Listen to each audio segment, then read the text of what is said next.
Laziest workers by profession. Let's talk about something that's been on my chest for a long time. This is about the laziest workers that I've encountered in my human life, in civilization, in my daily life.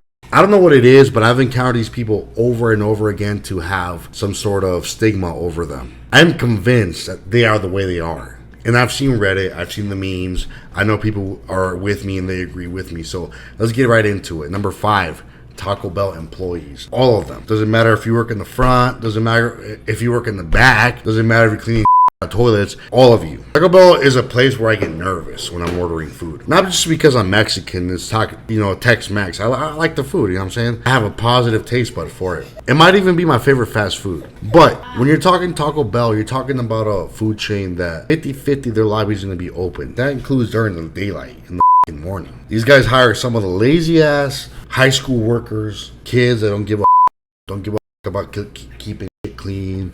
They're picking their nose or grabbing your burritos like that. That's who they hire. These kids are not clean, let alone accurate. So when you're talking about getting your bag full of burritos, you better check that motherfucker 3 times, because these fuckers are gonna get your wrong every single time. They're slow. They get everything wrong. The lobby's always closed. Why can't we have 35-year-old Mexicans who are undocumented running the place? Because when it's a bunch of teenagers, this is what happens. And so I have to put these Taco Bell employees as number 5, all of them. Number 4, city maintenance work. Right now I work for the city. I work for the town of whatever, municipal. These guys, these government workers, when they do maintenance, are some of the laziest I've ever met. So this is how the day starts. They start off by coming to work.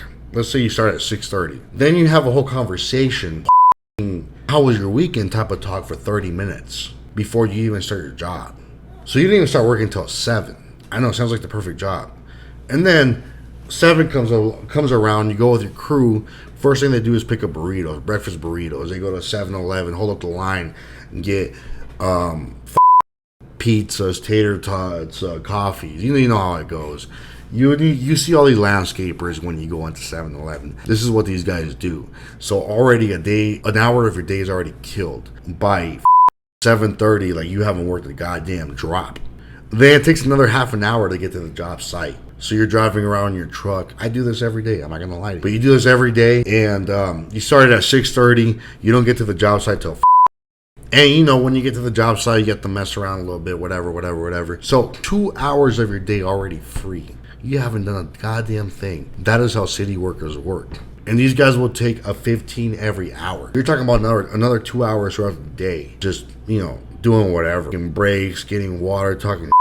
Half of the day already killed. And you know how city workers do it. They need an hour to get back to base. So if you had 5, your team lead's telling you, let's stop at 4. So city workers, some of the laziest motherfuckers that I have ever met in my life. I don't know how they got there, but if you want a good job, go do some maintenance for the cities. Trust me. Number 3, DMV workers. I hate these with a passion. These guys will literally not be doing anything while you're waiting in line. It's hot as hell, dusty as hell, you're sweating, everybody's looking at you in line. They can see your back fat, your titties. You've been waiting for your number for a while, and the people that are behind the counter just look at you with soulless looks in their face. They're not doing a goddamn thing, and they will never take you up.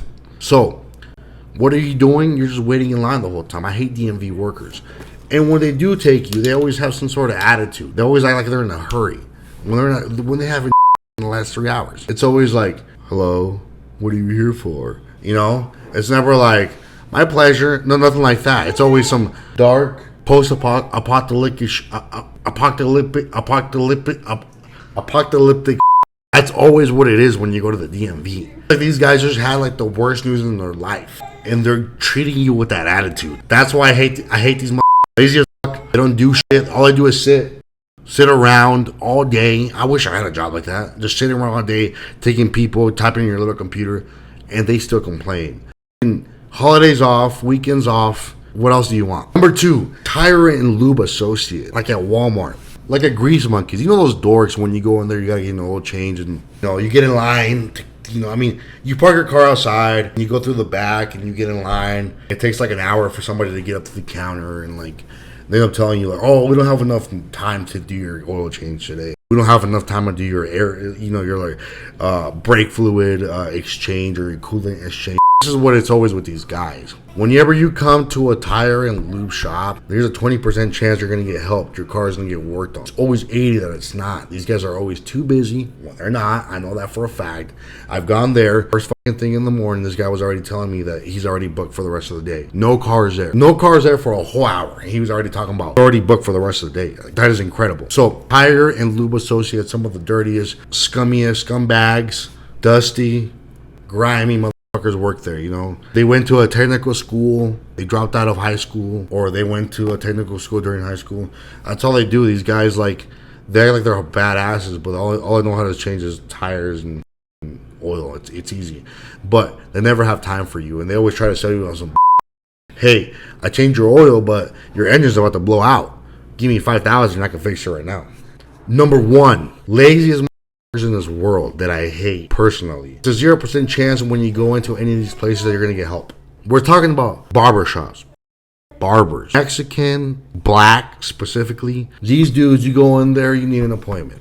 You call for an appointment, they're booked up 5 weeks. You got a wedding tomorrow. And they're charging you $50 an hour. There's a 1,000-minute wait when you get there. They're on their phone the whole. They cut you a little bit. Oh, let me check what's up on Instagram. 30 minutes later, what's up?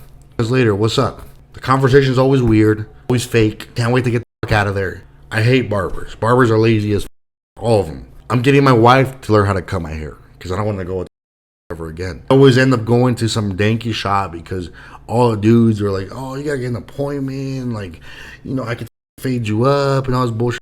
Bro, stop. It doesn't take special skill, you know. And if you're getting a haircut to look good, that means you're not good looking in the first place, you know. So barber is number one. Some of the laziest, grabbiest ever. They skip appointments. They cancel appointments. They put their friends over everybody. Make people wait. These guys never take anybody. They just get paid for standing behind the chairs. So number one, barbers. Tell me what you think in the comments. Have a good one.